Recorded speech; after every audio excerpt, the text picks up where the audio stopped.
What's up, y'all? This is DJ Kenny Parker, DJ and producer for Boogie Down Productions / KRS-One, and today I'm back with another video. Now, today's video is part of my series that I call Epic Fails When Hip Hop Goes Wrong. Now, today's topic is about the legendary hip hop collective called the Juice Crew, which happened to be one of the greatest rap crews of all time. Some of the members were Roxanne Shante, MC Shan, Mr. Magic, Marley Marl, Big Daddy Kane, Cool G Rap, Master Ace, Craig G, among others. Now, my first story goes back to the year of 1994. KRS-One had just dropped his first solo album, Return of the Boom Bap, which turned out to be one of his most classic albums. Right around this time, KRS-One started working with a brand new MC named MC Supernatural. Supernatural, who hailed from Indiana, had come to New York and took the hip-hop world by storm. He had won back-to-back World Freestyle Championships. He was the freestyle king in 1994. When I met Supernatural, him and KRS-One were already in the studio working on some music, and I actually submitted 2 tracks that they were working on for the upcoming Supernatural album. Also, Supernatural was touring with KRS-One and the BDP crew doing shows around the country. And I've said this before on this channel, and I'll say it again. For me, Supernatural is the best freestyle artist I have ever seen in my life. Now, also, right around this time that I met Supernatural, there was also this buzz going around that people were trying to set up this battle between Juice Crew member Craig G and Supernatural. Now, let me rewind back a little bit. Me and Craig G have always been cool. I do believe I met Craig G in about 1989 or 1990, and we have been cool ever since. So I had no ill will feelings towards Craig G, and I had just met Supernatural, so to me, I kind of was like knowing them both. Now, right around the time of 1994, like I said, the Return of the Boom Bap album was out, so KRS-One and BDP was doing a ton of shows, and we had a bunch of shows in New York City.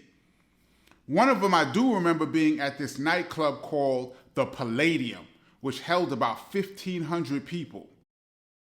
BDP had a show at the Palladium, and I remember coming there one time, and I was about to go in, and I saw my man Craig G outside.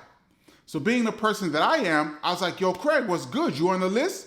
He was like, nah, I'm not on the list. So I was like, yo, walk in with me.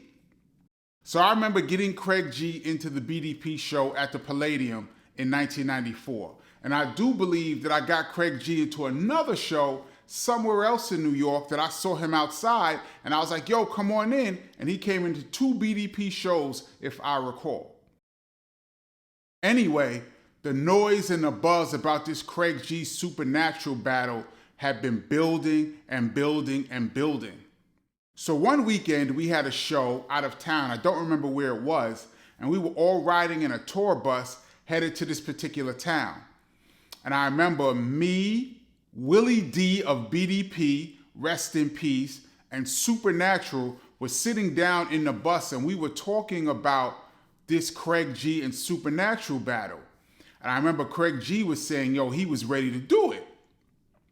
And I remember me and Will was sitting there saying to him, look, man, you have nothing to gain by battling Craig G. Right now, you are the 2-time winner of the World Championship Freestyle events.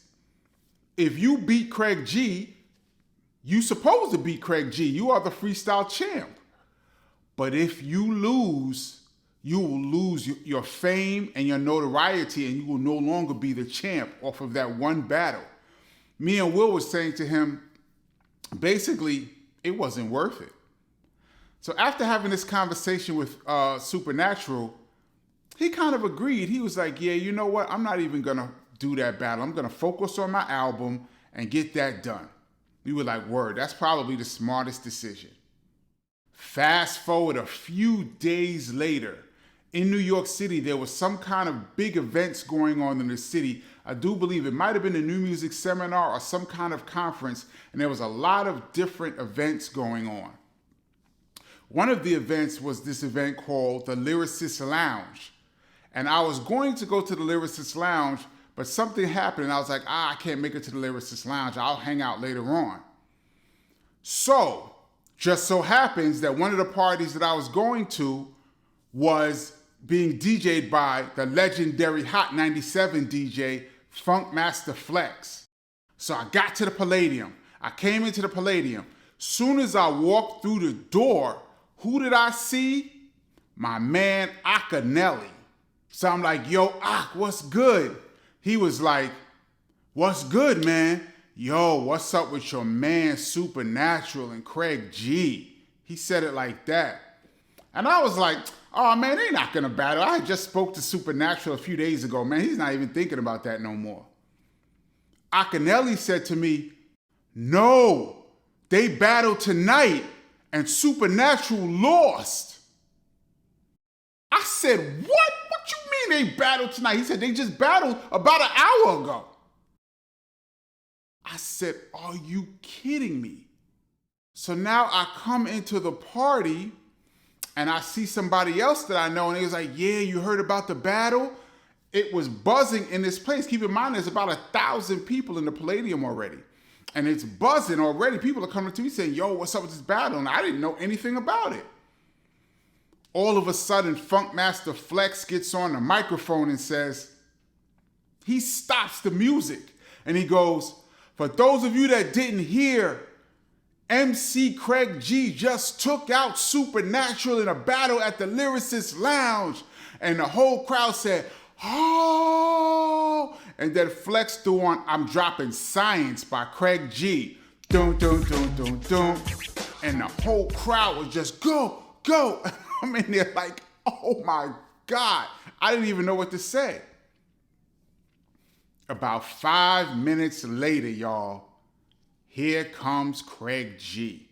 And he's walking through the crowd and I see him and he comes right up to me. And he says, yo, I know you heard what happened. I was like, yeah. He's like, look, tell your brother, meaning KRS-One for those that don't know. He said, tell your brother, first of all, I'm not battling him. So I am not battling KRS-One, so tell him that's out. And also tell your brother that I am willing to battle Supernatural again. But this time, if he wants me to battle Supernatural, I need $10,000. I was like, whoa. So I was like, all right, I'll tell him. The next day, we had another show heading out of town.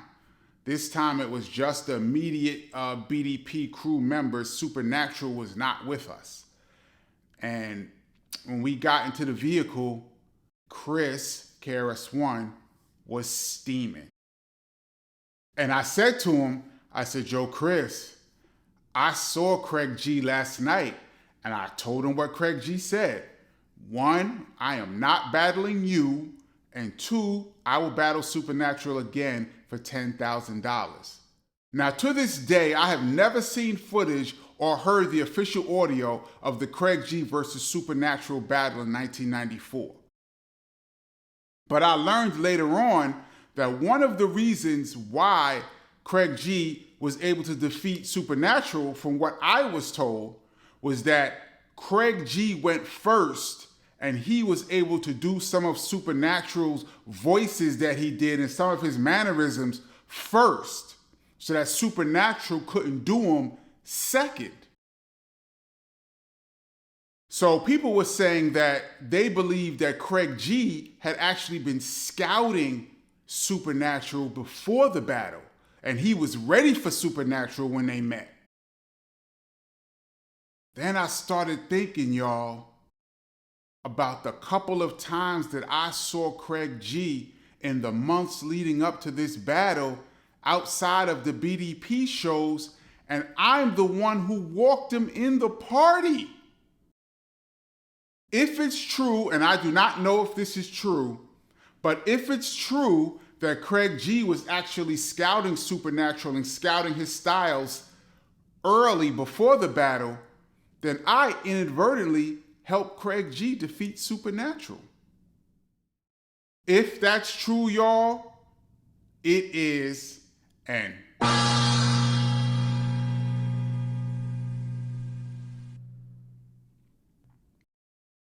shout out to my BDP brother Supernatural. Shout out to the great lyricist Craig G. Story number 2 goes back to the year of 1989. At that point, I was not yet a member of BDP. I had joined Boogie Down Productions the following year in 1990. However, I was around KRS-One and the crew, of course, since that's my brother. Now, I was still in school at the time, and one of the things that we like to do on our days off from schoolwork was go to 42nd Street Times Square, also known as the Deuce. Now, if you went to Times Square in 1989, there was all kind of things going on, y'all. There was ladies of the night walking around. There was guys playing 3-card Monte all over the place on every corner. There was a lot of crime. There was a lot of movie theaters. The legendary nightclub, the Latin Quarter, was over there. And there was a lot of photographers out there with banners set up like backdrops, like say this plaque here. There was a lot of backdrops set up. They would take an instant picture with a Polaroid and sell it to you right there on the spot. Now, usually these backdrops had different designs on them. A lot of them had sayings from different hip hop albums. And there usually would be about a dozen of them going across a wall right on 42nd Street. As we walked through Times Square, one of my friends said, yo, let's take a Polaroid. So I was like, word. So they had all of these backdrops. So we were looking to see which backdrop was the backdrop that we wanted to shoot. Now, at that time, one of my favorite songs was by a Juice Crew artist named Kool G Rap.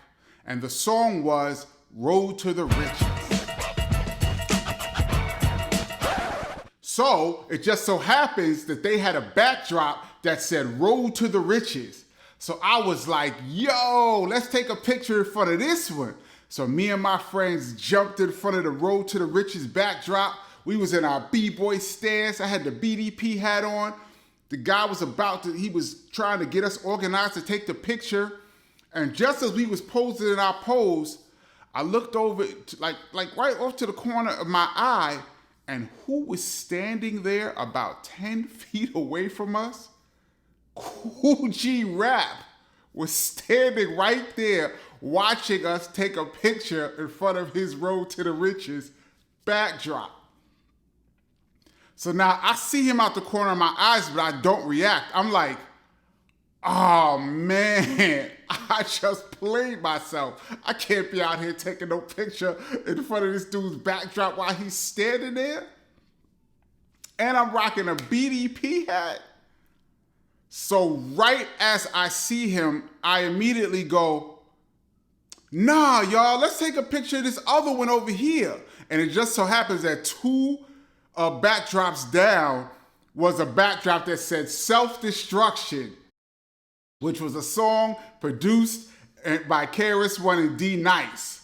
So I was like, nah, let's not do this one. Let's do this with Self-Destruction. In one motion, I saw him out the corner of my eyes, said, yo, you're bugging. Yo, let's do Self-Destruction, and slid in 4 seconds. And we slid over to Self-Destruction, and we took the picture. Click. And when I turned around and looked back, I didn't see Kool G Rap anymore.